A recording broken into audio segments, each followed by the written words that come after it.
Namastê, santos e santas do yoga. Gratiluz. Hoje a aula levará 2 horas e 74 minutos, pois falarei como uma verdadeira yogi deve falar. Então, gente, a ideia da aula de hoje é que a gente ria bastante, tá? Porque essa coisa dos estereótipos, né, das máscaras, não é uma coisa que fazem só com os yogis. Todo mundo faz isso com todo mundo. Só que quando a gente está desse lado, sofrendo, né, os comentários estereotipados, a gente fica meio indignado. Acham que quem faz yoga é assim, é assado, tem que ser zen. Eu aqui em casa, quando faço alguma coisa, o meu marido me diz: é isso que tu ensina para os teus Boa alunos? noite. Ah, e esse é o tipo de coisa que a gente tem que ouvir, né? Ou do tipo, esse teu yoga não está funcionando. Já ouviram isso? Tá? Então é muito, vamos dizer assim, é interessante a gente ver quando a gente está sofrendo as estereotipações, mas a gente esquece que a gente também faz em muitas, e nós vamos ver isso hoje, tá? Então, o fato da gente pertencer a uma tribo, no caso, né, a nossa tribo de yogis e yoginis, é uma coisa absolutamente normal do ser humano. E toda qualquer pessoa tem vontade de pertencer a um grupo, né?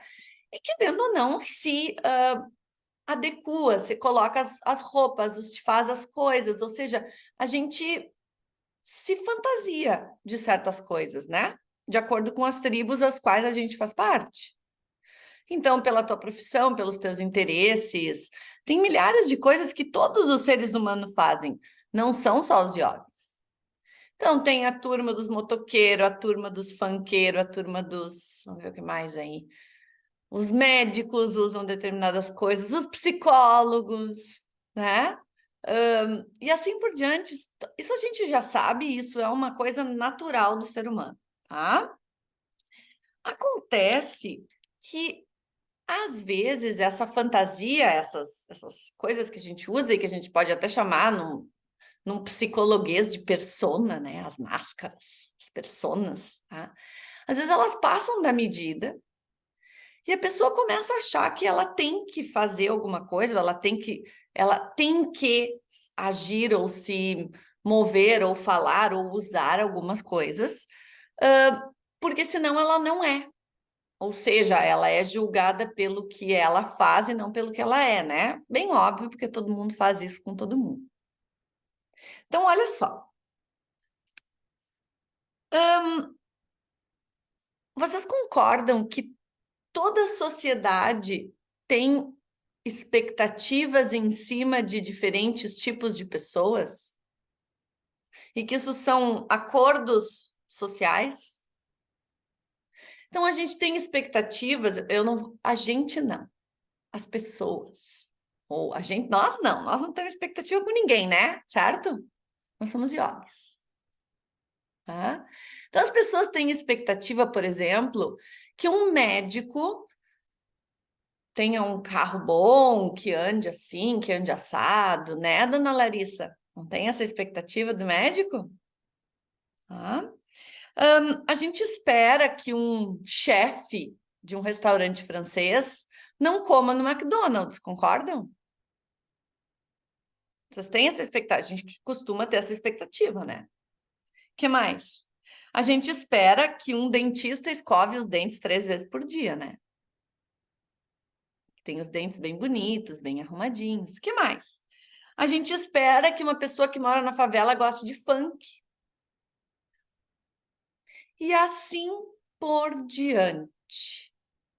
Existem expectativas, e a palavra forte daqui é expectativas sociais com qualquer grupo, qualquer tribo, qualquer pessoa, na verdade, está sujeita a essas expectativas sociais, sim ou não? Então, nós também, né? Nós. Eu tô me chamando de nós, eu sei que tem Talvez tenha gente aqui que não pratique yoga, mas deve ser pelo menos simpatizante, tá? Então, tô falando do nós aqui, porque é para nós essa aula, tá? Então, todo mundo tem expectativas sobre os outros.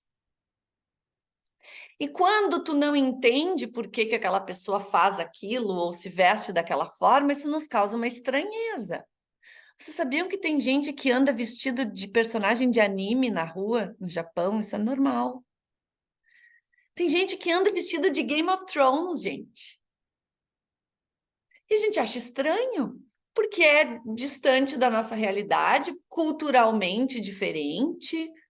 Então, é natural que a gente estranhe as coisas que a gente não conhece, não é? E quando a gente está no meio de uma tribo, como nós estamos dentro da tribo do yoga, as coisas são muito naturais para nós e normais. Só que a gente esquece que para as pessoas que estão de fora, não é.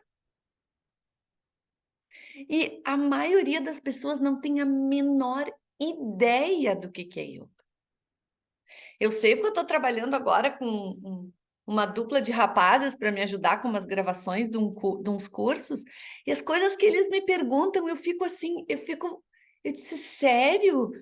Que pessoas normais de fora da nossa bolha não sabem o que é yoga, que yoga é uma filosofia, que só a prática é uma das maneiras, né? A prática física é uma das maneiras de se praticar yoga, que, enfim, todas as coisas que para nós são lugar comum, né? E, só que isso acontece com a gente da mesma forma. Tu pega uma outra tribo e tu faz os mesmos julgamentos, e tu tem as mesmas estranhezas, e tu estereotipa da mesma forma. E dificilmente a gente para pensar nisso, né? Porque a gente se sente no papel do estereotipado. Então, isso é um comportamento social que acontece em qualquer âmbito. E o que eu vou trazer para vocês hoje é dissipar alguns dos principais e ver por que eles acontecem, e até de repente dar argumentos para vocês usarem com as pessoas quando vocês estiverem do lado, né, recebendo as críticas ou as opiniões baseadas nesses estereótipos. Mas não adianta a gente ficar chateado com as pessoas porque eles acham que a gente tem que ser zen. Ou porque eles acham que a gente, sua vida, vive a vida de boa, não se estressa. Porque as pessoas só estão cumprindo com o papel social, que é ter expectativas sobre como outras pessoas que eu não conheço deveriam se comportar, de acordo com os estereótipos vigentes. E o que acontece quando tu te fantasia de santo do yoga? Tu reforça o estereótipo. E esse é o problema dos gratiluz, gratitudo. Isso é um programa, este aqui é uma aula familiar, eu não posso falar palavrões e nem coisas que às vezes dá vontade de fazer quando uma pessoa está no modo santo do yoga. Vocês já conversaram com alguém quando essa pessoa está no modo santo do yoga? Não vamos falar de uma coisa como dinheiro, vamos trocar energia. Porque você já é tudo aquilo que está buscando. Já estiveram desse lado? Não dá vontade de desganar? E tu sabe que a pessoa, às vezes tu sabe que a pessoa é uma baita de uma falcatrua, não tem onde cair morta, né? Vende a mãe se tiver a oportunidade, mas está se fazendo de desapegada. Todo mundo já esteve do outro lado. E o que acontece quando tu reforça esse estereótipo? Tu faz com que as pessoas que estão de fora achem mais ainda que isso é quem faz yoga, entendem? Se todos nós fôssemos mais reais, a gente não ia desenvolver estereótipos tão. Essa palavra fica ridícula, estereótipos tão estereotipados. Então, de certa forma, todo mundo tem um pouquinho de culpa no cartório por criar esses estereótipos, mantê-los, e alguns extrapolam e vão até, né, as últimas consequências. E, gente, as redes sociais são uma mina de ouro de, vamos dizer, cultivar todos os estereótipos possíveis e imagináveis, né? E esse talvez seja um dos objetivos da rede social. Certo? Então, olha só.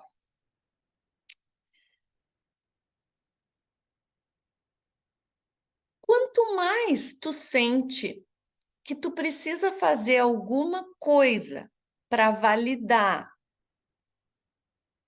algo externo, ou seja, se as pessoas acham que quem faz yoga é mais calmo, as pessoas acham que quem faz yoga não xinga no trânsito, as pessoas acham que quem faz yoga usa roupas assim, assado, então eu vou usar essas roupas, eu vou agir assim. Quanto mais tu vai te adequando dessa forma a essas opiniões e esses conceitos externos, isso quer dizer que tu não tem firmeza nas tuas convicções e no teu papel e nas escolhas que tu fizeste. Porque tu busca uma validação externa. No momento que tu bancar o que tu é, o que tu acredita, o teu caminho, tu não precisa fazer isso. E tu não te torna suscetível a ser ofendido quando alguém fala algo do tipo: mas vocês yogis são tudo maconheiro. A pessoa pode falar o que ela quiser, ela tem o direito inalienável. Você sabia que a gente tem o direito inalienável de ter opinião? Seja ela qual for. Correta, errônea, não importa, a pessoa tem o direito. Tu não precisa ouvir tudo, né? Mas que ela tem o direito, ela tem. Agora, se tu te ofende, o problema não é dela, o problema é teu. Alguém diz assim: tu come carne? Sônia, tu come carne? Então tu não pode ser professora de yoga.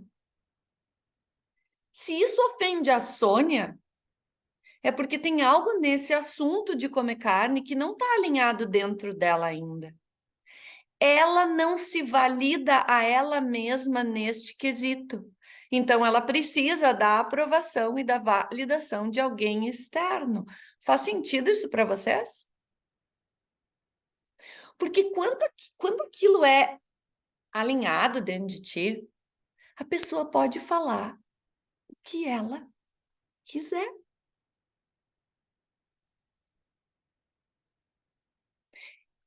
E isso, gente, uma estabilidade, uma maturidade espiritual no yoga, um controle da mente, das emoções, isso é um processo que leva muitos anos para todo mundo. Ninguém começa a fazer yoga e está iluminado no ano seguinte.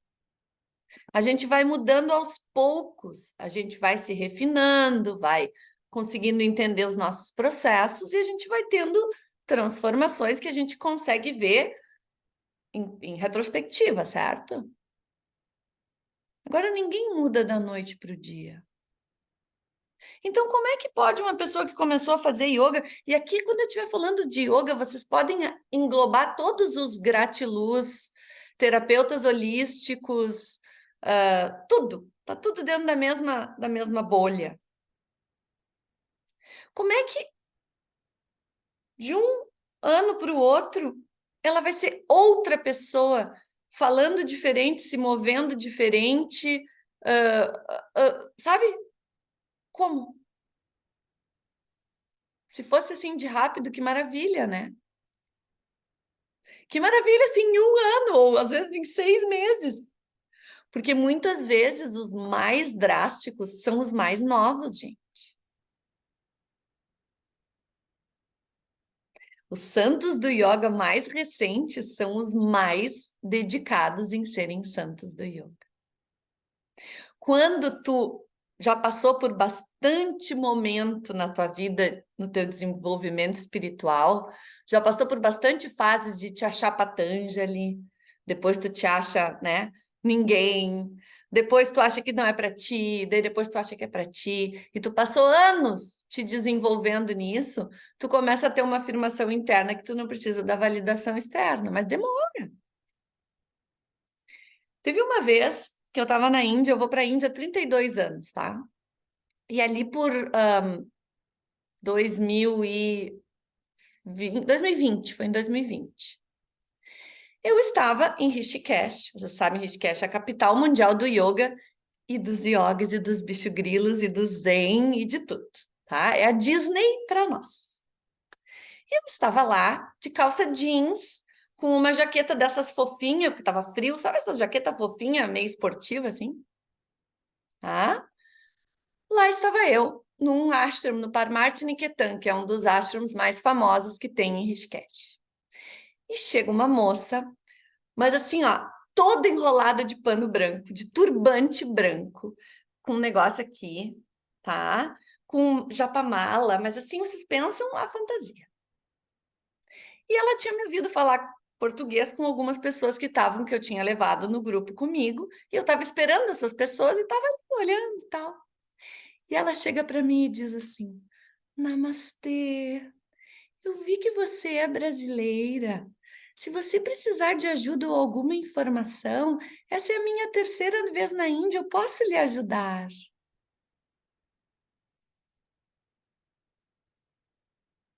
Eu disse, "Não, obrigada, tá tudo certo, eu tô bem."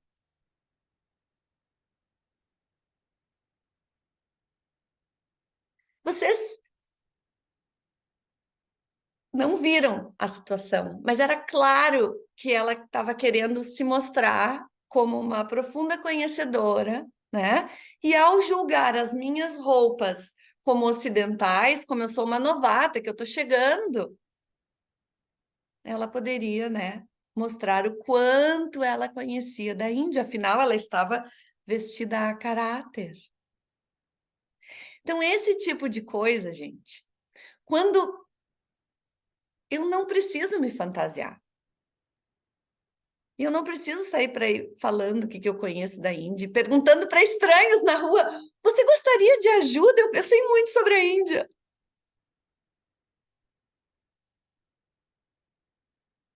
E é por mal? Não é por mal. É por ego, gente. E o trabalho do yoga é baixar as nossas tendências egóicas. Esse é todo o trabalho do yoga. Então, prestem atenção, mas muitas vezes, no começo, a chance de se descambar para o santo do yoga é maior, porque a pessoa não está estabelecida na sua verdade ainda. E tem um componente de arrogância espiritual, que é uma das coisas mais, qual é a palavra que eu estou buscando? Sutilmente venenosas que existe. Porque quando a pessoa entra no mundo espiritual, ela pode, né, criar uma arrogância de que agora ela descobriu o caminho. E você, coitado, não. Todo mundo que começou passou por um momento assim, porque tu começa a ver as coisas com mais clareza, né? A gente começa a identificar alguns padrões na gente, nos outros, e tu começa a ver umas coisas, e aquilo de repente tu pensa, nossa, eu tô quase iluminado. Aí de vocês que eu conheço aqui, ó, que foram meus alunos, que vão dizer que nunca sentiram, porque eu tenho certeza que já sentiram. E eu falo isso de cadeira porque eu fui a pessoa mais arrogante que eu já conheci na minha vida. Porque eu fui para a Índia com 16 anos, a época que a gente é mais arrogante na vida, né? E aí eu dizia assim: tu não foi para a Índia? Mas te mata então. Para que a tua vida? Para que vai servir essa vida? Num horror. E eu levei umas chapuletadas, gente, mas umas chapuletadas na cabeça dessa vida. Ainda bem, né? Ainda bem, senão eu seria insuportável. Então, essas chapuletadas foram a melhor coisa que me aconteceu. E aí, com o passar dos anos, a gente vai vendo que a gente é tudo igual. que ninguém é santo do yoga, que ninguém está acima de ninguém. Mas isso leva tempo. Então, se vocês têm uma tendência santística ao yoga, ou convivem com alguém assim, observem. Observem o ego querendo demonstrar uma superioridade e uma arrogância espiritual que se manifesta com dogmas, com verdades absolutas, do tipo, eu não sento na mesa com quem come carne. Como é que é? Tu é melhor do que as pessoas que comem carne? Como assim? E os monges tibetanos que comem carne há centenas de séculos, tu é melhor que eles também, então? Onde é que a parte de tu é melhor do que alguém, ou aquela energia vai te poluir? Ai, não, eu não. Eu conheço professores que não querem saber os nomes dos alunos, não querem se relacionar com os alunos para não se poluir com a energia negativa. Imagina, gente. Imagina a superioridade de uma pessoa, a tua energia baixa. Eu não posso deixar que tu me polua. Olha só. Então, observem em vocês e nas pessoas que vocês convivem o quanto isso tem de ego por baixo.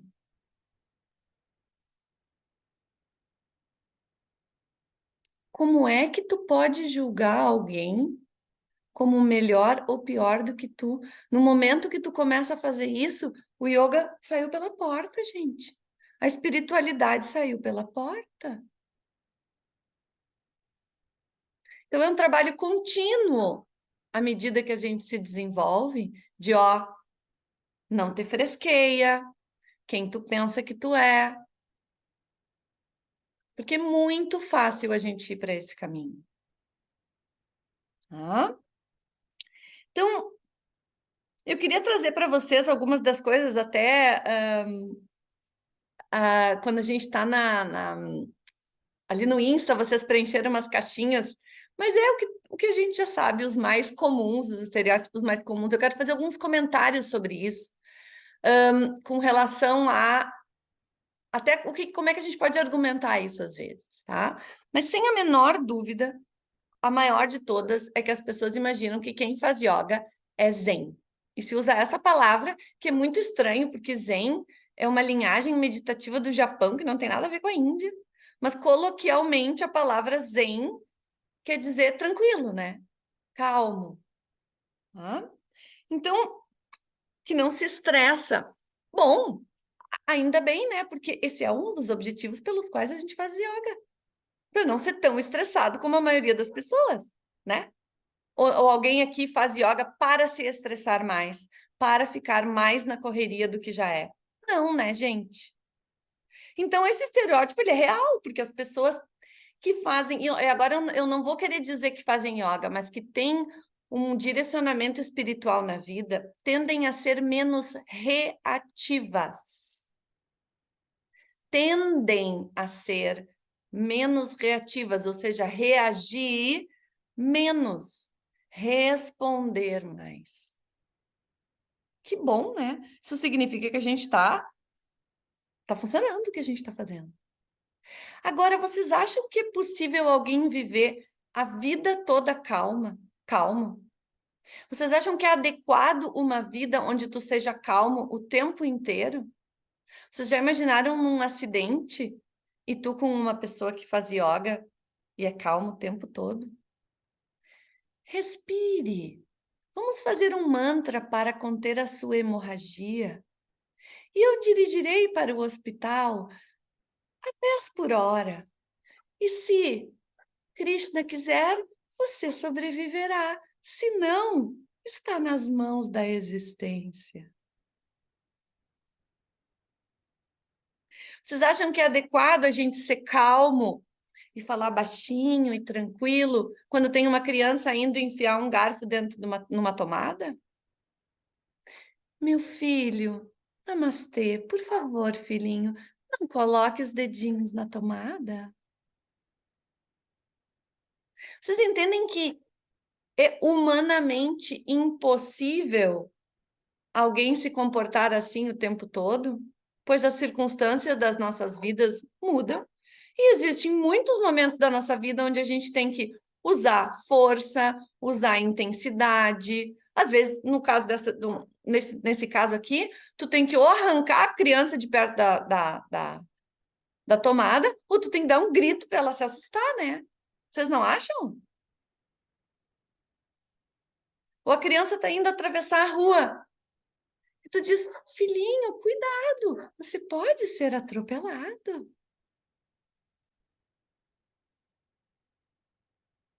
Então, essa história do calmo, ela incomoda quem não é calmo.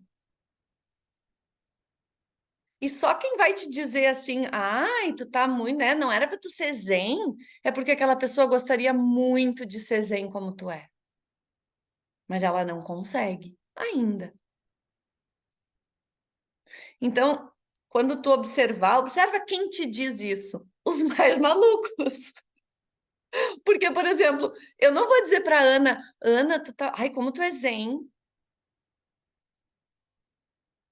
A Ana é zen quando tem que ser zen, e ela é ativa quando tem que ser ativa, e ela é o que ela é. Agora, se uma pessoa completamente estressada, assim, vocês sabem, né? As pessoas que estão assim na vida, vocês conhecem as pessoas assim?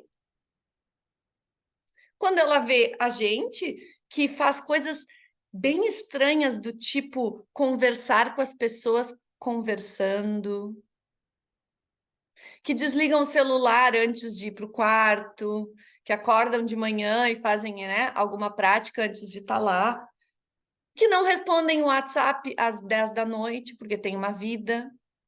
Ah, é muito zen, não tá nem aí para as coisas. Estão entendendo de onde isso vem?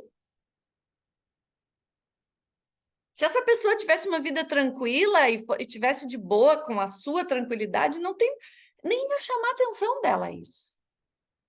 Não ia nem notar. Então, vocês vão observar que esse tipo de coisa com relação ao Zen geralmente vai vir das pessoas que são as mais estressadas, mais loucas, mais na correria.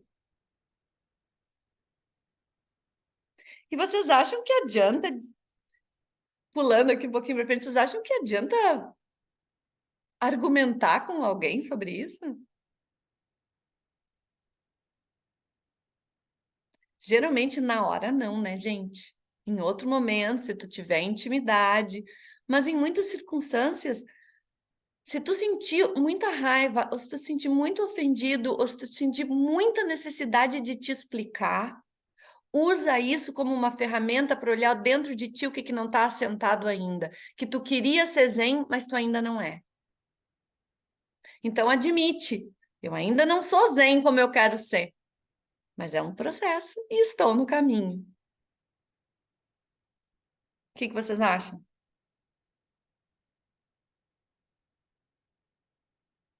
Muito bem.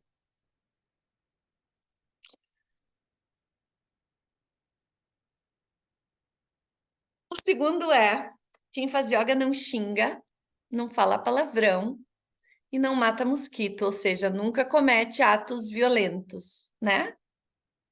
Matar um mosquito é incrível, né? Não mata nenhum inseto, nada, tal. Mas não xinga, não fala palavrão, não bota dedo no trânsito, ou seja, não, quem faz yoga não manifesta atos violentos, concordam? Essa é uma das grandes coisas que a gente ouve por aí. E aí, quando tu, um yogi ou uma yogini, faz alguma coisa dessas, vai lá e mata a aranha, ou xinga no trânsito, mas esse teu yoga não tá funcionando. Não, é que tu não sabe como é que eu era antes. Tá funcionando muito, tu nem imagina, tu não sabe o que era antes. Tem uma aluna que diz, eu faço yoga para poder conviver solta em sociedade. Tá? Mas olha só, a violência é uma manifestação humana absolutamente inerente a todos, todo e qualquer ser humano é violento. Isso é um assunto bem interessante da filosofia do yoga, que às vezes pega as pessoas que elas ficam assim, não, eu não sou violenta. É sim, todo mundo é. Todo mundo é violento. A maneira como manifesta a violência é diferente. E aí, quando tu entra nesse papel de yogi que não pode ser violento, que não pode xingar, que não sei o quê, que sempre tem essas coisas assim, tu manifesta essa violência de forma sutis, com superioridade, com ironia, com cinismo, com hipocrisia. Então, a violência, gente, ela vai sair. Agora, como? Ela vai sair. Então, a diferença do santo do yoga é que ele não manifesta exteriormente tão claramente quanto, eu vou fazer assim, pessoas normais. Ele é mais sutil. Mas a violência externada, ela é melhor do que a sutil. Porque com a externada tu consegue te defender, né? Tu consegue fazer. Agora, aquela sutil, aquele que vem por baixo é muito pior. Então a pessoa te olha e diz assim: Nath, você ainda não acorda às 5 da manhã para meditar? Um dia você chegará lá. Que coisa mais violenta do que isso? Então, o tu não manifestar, e ai, é pior ainda, né? Não xinga no trânsito, mas xinga em casa. Porque em casa é onde o santo do yoga. Sabiam que o Ram Dass diz assim, ó. Tu quer testar tua maturidade espiritual, passa uma semana com a tua família. E aí tu vai saber. Porque na rua com os outros é muito fácil se manter, gente, e fazer carinha de santo. Agora vai para casa. E aí tu vai ver. Aí tu não manifesta aqui dessa forma, mas sai por aqui. Vai sair, não tem jeito. É humanamente impossível a gente não ter violência, porque toda violência é originada de expectativa frustrada. Hashtag fica a dica para vocês de filosofia do yoga, para quem não estudou ainda. Toda e qualquer violência vem de expectativa frustrada. E todos nós temos expectativas frustradas todos os dias. E o fato de tu admitir que tu é violento não significa, oh meu Deus, eu sou violento. Não, pelo contrário. É a chave e a luz para que tu comece a olhar para isso. Porque no momento que tu diz eu não sou violento, tu não tem como mudar. Não tem nada que tu possa fazer a respeito. É que nem o meu aluno que diz, eu não preciso fazer yoga, são os outros que têm que fazer yoga, que estão enchendo o meu saco. Eu tô ótimo. É a mesma coisa. Ah, bem interessante esse. Quem faz yoga é bicho grilo, é hippie. Brinco de pena, sovaco peludo, que mais, né? Toda aquela coroa de flores assim, né? Paz e amor, bicho grilo. Ah, essa é bem. E essa geralmente está associada com ser emaconhado também. Gente, essa palavra foi vocês que escreveram, tá? Mas bicho grilo, hippie e emaconhado vai tudo junto. O que que acontece? O movimento hippie foi um movimento de contracultura que veio num momento onde, assim, todas as culturas têm as suas contraculturas, né? E ele veio num momento onde o capitalismo e os valores americanos de materialismo estavam, assim, né, no seu ápice. E o movimento hippie veio contrabalancear isso, como uma opção, dizendo, não, cara, a vida não pode ser só isso. A vida não pode ser carro, casa, filho e casinha com, como é que é a casa com a cerquinha branca, aquela coisinha de margarina, né? Não pode ser.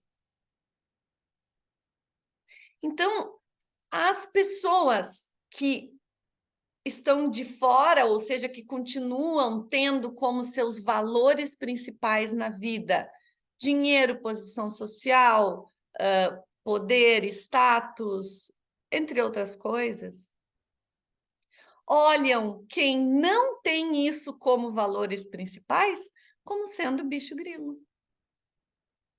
Mas não significa que a gente não tenha ganhar a vida, ter uma casa, ter dinheiro para se manter, uma vida digna e boa, poder viajar. Significa que esses não são os valores principais da tua vida, mas não significa que eles não existem. Não é verdade, gente? Ou por acaso os boletos se pagam com energia? Vocês já conseguiram? Uma vez uma aluna quis pagar uma formação, ela disse assim: "Eu sou uma artista muito famosa". Nessa frase tu já respirou fundo, né? E eu tenho um quadro que vale R$ 1.500. Então eu posso te pagar com o quadro? E eu digo: "Ai, eu tenho uma ideia melhor. Tu vende o quadro e tu me dá os R$ 1.500". Mas daí eu estou sendo dinheirista, entendem? Porque eu não aceitei a, a obra e o valor, né, da pintora famosa.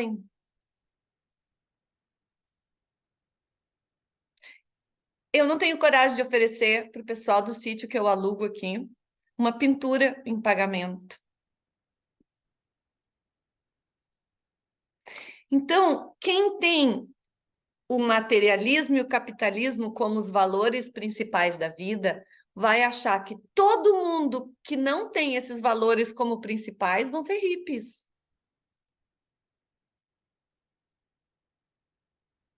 Só isso. É bem simples.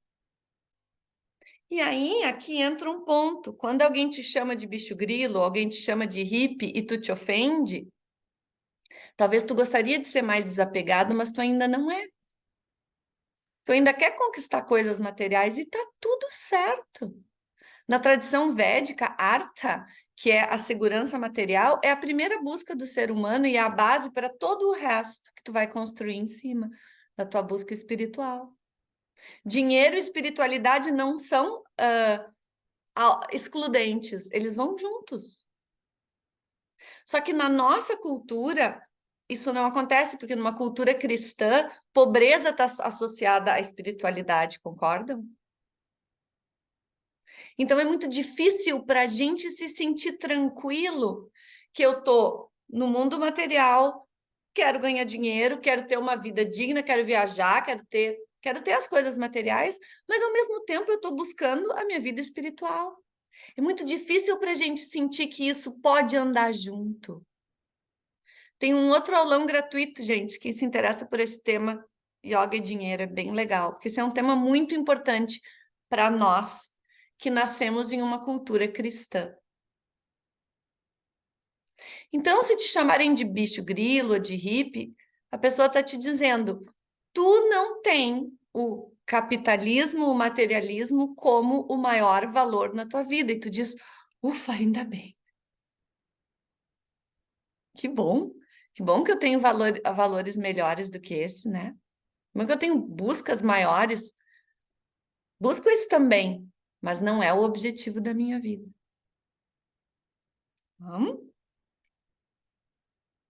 Quem faz yoga é vegetariano ou vegano? Essa aqui, no curso de formação, quando a gente começa, olha, a maioria do pessoal acredita piamente que se tu faz yoga e tu tem que ser vegetariano ou vegano. E aí me perguntam, Sasha, tu é vegetariana, né? Hoje em dia já é vegano, já avançou, né? Já me olham, tu é vegana, né? E eu respondo assim: o que passa pelo meu aparelho digestivo, da minha boca até o fim, só diz respeito a mim, a mais ninguém. Porque no momento que eu responder, eu sou vegetariana, eu sou vegana, eu não sou vegetariana, eu não sou vegana, eu estou incitando estereótipos. Professora, formo professores, né? Então, olha, ela é vegetariana, então, óbvio, todo mundo que faz yoga tem que ser vegetariano. Entendem o que eu quero dizer?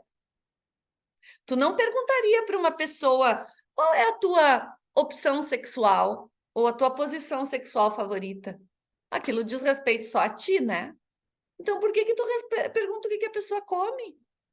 Qual é a relevância que tem o que uma outra pessoa come? Me digam, gente, qual é a relevância que tem o que entra no tubo digestivo de outra pessoa?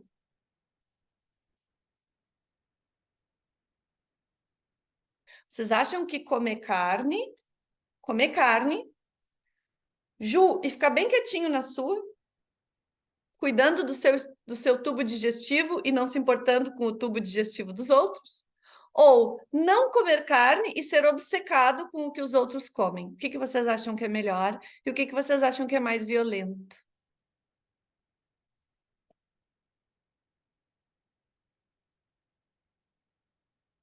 Então, o que os outros fazem, pensam ou julgam é dos outros. O que tu faz? Ah, eu não como carne, mas eu como aqueles.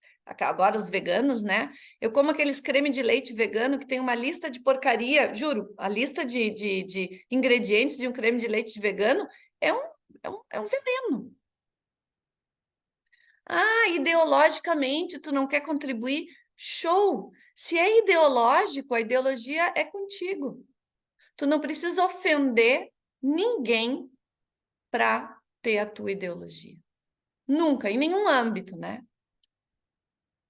Mas o ponto com esse aqui é: se tu acredita que o que uma pessoa come tem a ver com a espiritualidade dela, e é óbvio que a comida tem uma relação, óbvio que tem. Mas no nosso caso de pessoas normais, funcionando no mundo, o que a pessoa come ou deixa de comer diz respeito a ela. E o que tu come ou deixa de comer, pelas tuas razões, diz respeito a ti. Então, a coisa mais yoga a fazer é deixar cada um com o seu tubo digestivo.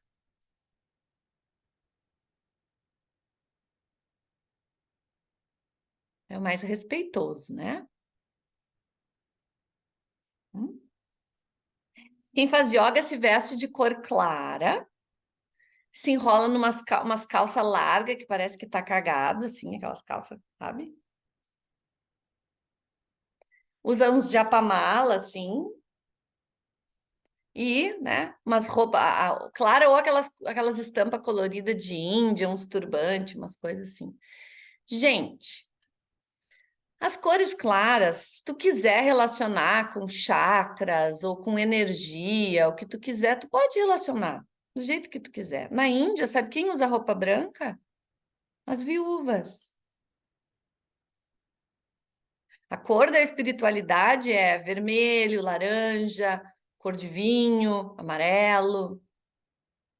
Então, se tu acha bonito, se tu te sente bem, porque realmente eu gosto de me vestir de roupa clara. Hoje em dia eu me sinto melhor de roupa clara, mas eu usei preto minha vida inteira. Se tu te sente bem com roupas folgadas de algodão e claras, show de bola. Agora, eu moro num sítio, se eu usasse, que nem eu fiz no videozinho de divulgação dessa aula. Imagina se eu usasse roupa branca morando num sítio, gente. Eu ia passar os dias lavando roupa. Não tem porquê, né? Tem algum porquê de eu andar de roupa branca num sítio? Para me fazer de espiritual. Eu me lembro de as minhas alunas assim, mas Sasha, tu pinta as unhas? Olha, o que tem a ver uma coisa com outra? Tem um chakra aqui que não pode ser bloqueado com esmalte, eu não tô sabendo. E quando me perguntaram já, mas tu usa roupas pretas? Isso não bloqueia teus chakras? Eu disse, olha, no dia que eu tiver tão alinhada com os meus chakras e eu souber exatamente a vibração deles, eu vou poder escolher as cores que eu uso para adequar. Eu não cheguei lá ainda.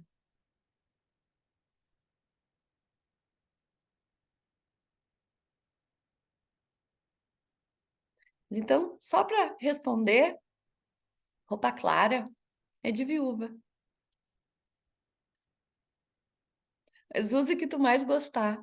É claro que roupas de coisas naturais, a gente vai, né, tende a gostar mais, é muito mais gostoso usar um negócio de algodão, um negócio de linho, né, uma coisa assim.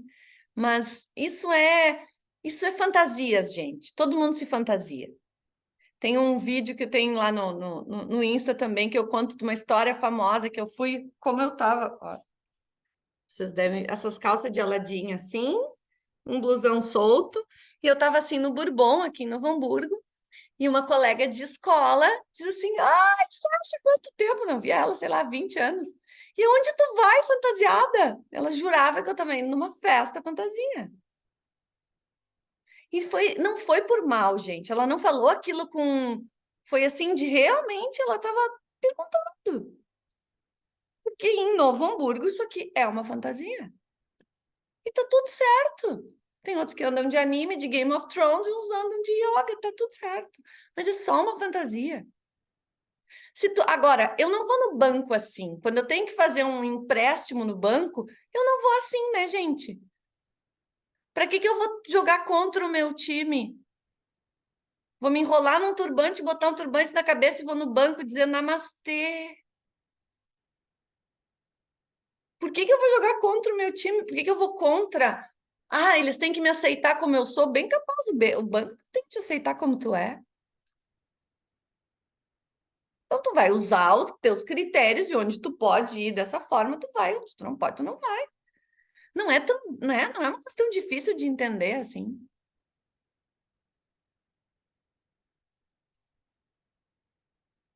Quem faz yoga é magro, colocaram ali no... Yoga é para as pessoas magras. Bom, existem muito, as redes sociais fazem muito para isso, né, gente? Muito. Eu não vou nem entrar no ponto das roupinhas de yoga, de topzinho e calcinha e tal, porque as feministas de plantão aqui vão ter uns ataques, né? Como se eu estivesse falando alguma coisa contra a liberdade feminina. Eu vou falar por um outro viés, então. A sexualidade humana, tu não tem controle sobre o que tu provoca sobre uma outra pessoa. Tu não tem controle, concordam? Então, se tu vai com uma roupa provocante, tu vai incitar um certo tipo de energia. Tu quer aquele tipo de energia na tua prática de yoga? Ponto. Essa é a única pergunta. Na Índia, a gente pratica de camiseta e de calça Aladim, porque daí tu consegue abrir totalmente as pernas, fazer todas as posturas. Zero exposição, para não trazer a tua mente para o que não é adequado naquele momento. Ah, isso é moralidade, isso é não sei o quê. Não, não é. Cada coisa é cada coisa. Domingo, gente, eu fui num circo aqui em Porto Alegre, onde as moças do circo estavam vestidas como atrizes pornô. Eu não tenho nada contra atriz pornô, mas não no circo. Entendem? Uma coisa é uma coisa, outra coisa é outra coisa. E acho que era essa última que eu tinha anotado aqui. Ah, que não tá nem aí para dinheiro, né? Quem faz yoga não tá nem aí para dinheiro, a gente já tinha falado naquela outra ali, já tinha englobado esse assunto. E aí, eu queria terminar comentando com vocês que quanto mais a gente tenta seguir esses padrões e seguir esses estereótipos para se posicionar como yogis, né? Já que a gente não sente isso internamente, quanto mais a gente tenta ser um yogi perfeito, mais a gente se afasta das pessoas. Quanto mais gratiluz tu é, uma pessoa de fora vai olhar e dizer: mas é impossível, eu nunca vou ser assim. É verdade, tu nunca vai ser assim, porque isso não existe. Nunca. E aí aquela pessoa que poderia se interessar por ouvir alguma coisa de yoga, por fazer qualquer coisa no âmbito espiritual, ela vai dizer: não, isso não é para mim.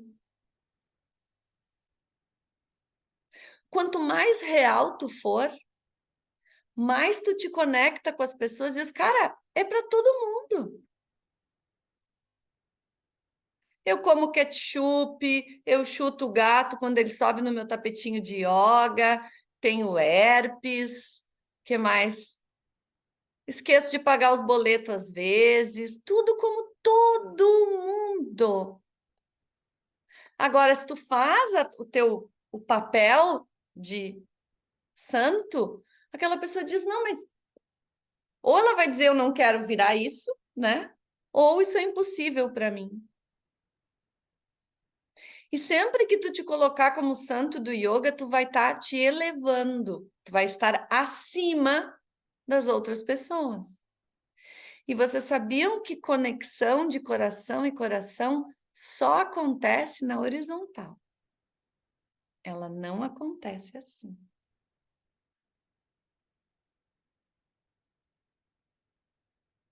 Então, quanto mais tu cultivar a tua realidade, e principalmente se tu é professor de yoga, quanto mais tu cultivar a tua verdade de aonde tu tá no teu processo, mais as pessoas vão ter vontade de estar contigo, porque elas vão sentir, é possível para mim também. E conexões muito mais profundas tu vai fazer. Porque, gente, quando a gente faz um papel, quando a gente se fantasia, a gente tem que manter aquela fantasia. E dá muito trabalho. É uma energia absurda.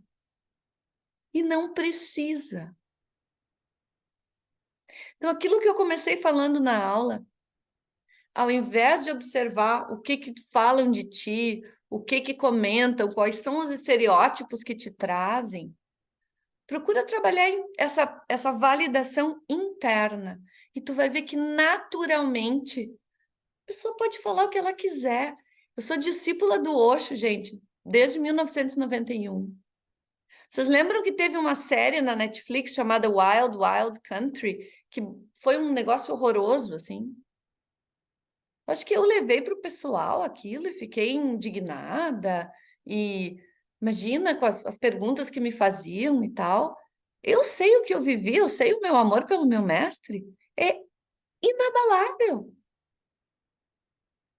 Eu conto essa também. Eu estava num trem na Holanda uma vez, eu tinha uns 18 anos, estava voltando da Índia num trem da Holanda, e um senhor holandês sentou do meu lado e começou a conversar comigo e me perguntou, disse que eu estava vindo eu disse que eu estava vindo da Índia e tal e tal. Daí eu falei que, né, eu estava numa comunidade, mas não falei o nome. Daí ele disse, ah, comunidade de quem? Daí eu disse, ah, do Osho. E ele me olha e diz assim, tu sabe o que quer dizer Osho? E eu sabia, né? Eu sabia o que queria dizer Osho. Osho quer dizer oceânico. Mas eu fiquei quieta, só esperando. Ele nem terminou, eu nem terminei de falar. E ele me olha e diz assim: quer dizer a grande vagina.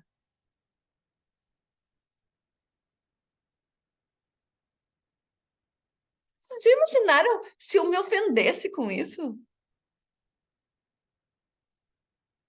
Cara, foi o que ele escutou, foi o que chegou até ele. Eu sei de mim. Então é isso que eu peço não, que eu trago para vocês, de cultivar isso, a tua verdade, aonde tu está no teu processo, aonde tu está no teu caminho, isso é autêntico.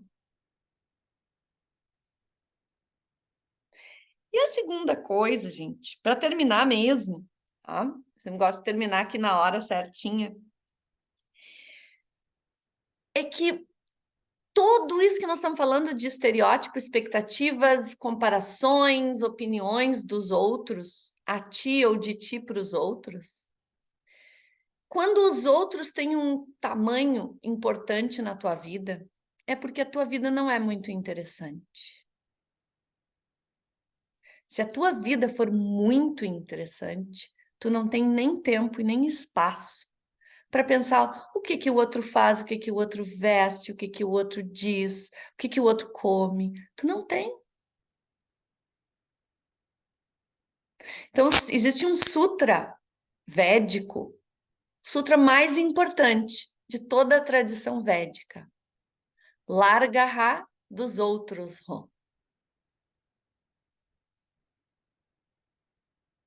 E vai fazer a tua vida ser interessante.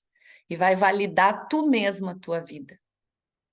E aí esses estereótipos vão ser uma coisa que tu vai rir, te divertir com essa beleza humana que é as relações, né? Porque se a gente olhar de fora sem levar para o pessoal, sem se ofender, é muito divertido.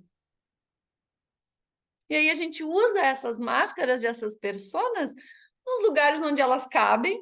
A gente pode se encontrar, os yogis, se fazer, tipo assim, aí sim, né? Que nem a gente se fantasia. Vocês não sabem aqui, mas às vezes a gente fez uma aula aqui presencial, e aí a gente enrolou cada um num manto, botamos um colar de flor e tiramos uma foto para ver quem parecia o melhor mestre.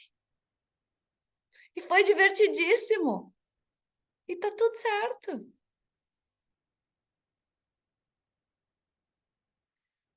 Combinado?